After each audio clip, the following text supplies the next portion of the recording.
Erin from Pilates and Wellness Retreats. I'm here to bring you 5 tips to improve your Pilates practice. Let's go! Tip number 1, get your head right.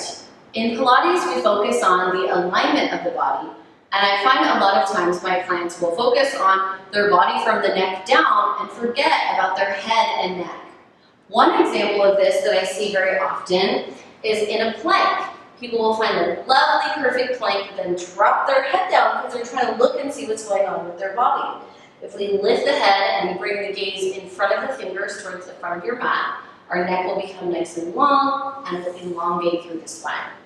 Another example that I see very often is in our sideline position. I'll see perfect stacked hips, a shoulder right over the elbow, oblique engaged, and then a neck drop down. It's just going to bring a lot of tension into the neck, so we want to make sure that we're nice and lifted here so we can find that long spine that we love in Pilates so much. Tip number 2, get the scoop. Pilates is all about finding a deep core connection, and we do that by finding what's called a Pilates scoop. So go ahead and sit on your bum. Your knees are going to be bent with your feet flat. Grab behind the backs of your knees and sit tall. You're going to go ahead and use an exhale to pull your ribs down, pull your belly in, tuck your tailbone under, round through the spine. Then you're going to come on up to seated again. We're going to move through this using that exhale and coming on up. What we're doing is finding our C-curve spine, meaning that the tailbone is tucked under, the back is rounded, we're creating a C shape with our whole spine. Now we can use this movement to go into our roll up. So we're going to be rolling the spine down onto the mat. Nice, slow control, reaching the arms overhead as far as you can without popping the ribs. Now we're going to reach the arms forward and find that deep core connection. Use your exhale, roll up using no momentum. If you feel like at the bottom you need to throw your arms and use momentum to get up there, here's what I want you to do. I want you to reach forward, grab the back of your legs, walk your fingertips forward and find that deep core connection, maintain your C-curve, and come on up. You can roll on down, holding onto the back of your legs as much as you need until your core gets stronger and you can take the weight out of your fingers. Good, rolling on up, find that deep core connection. And once you master that Pilates scoop, you're on your way to ultimate core control. Tip number 3, connect with your breath. In Pilates, we use a loud inhale through the nose and a big exhale through the mouth. We do this to find a deep core connection. A lot of times you're told to engage your core, and it requires a lot of thinking, but you actually don't need to think about engaging your core much to find that core connection. All you need to do is breathe.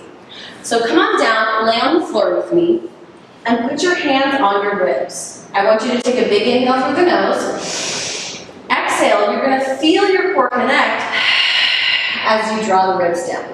Let's do 2 more like that. Inhale, pull your ribs in, and exhale. Last one here. And exhale. Tip number 4, slow down. I know you're really excited to get into your Pilates practice, and a lot of times people think that moving faster means they're going to get more out of their workout. But actually in Pilates, focusing on your alignment is going to give you a lot more out of your workout than speed. One example is coming into a side kneeling position. I'm going to send my leg out, right in line with my hips. Moving it slowly forward and back is not only a lot more challenging, but it's a lot safer for the body than flinging it about. So go ahead and try your Pilates practice, just take slower next time, and see what kind of connections you feel in your body. Tip number 5, modify. You don't always have to do the most. As a matter of fact, in Pilates, it's best to work within your own body's ability. I always try to remember when I'm working in a neutral spine, when my hips and pubic bone are even, ribs drawn down, little lift in the low back with the tailbone heavy, that I want to maintain this shape the whole time. Oftentimes actually find a Pilates teacher asks you to march in this position, bring both legs into tabletop, lower your legs down, or even send your legs out straight. If you find that your ribs are lifting, your low back is lifting, and the tension goes into your neck and shoulders, you've gone too far.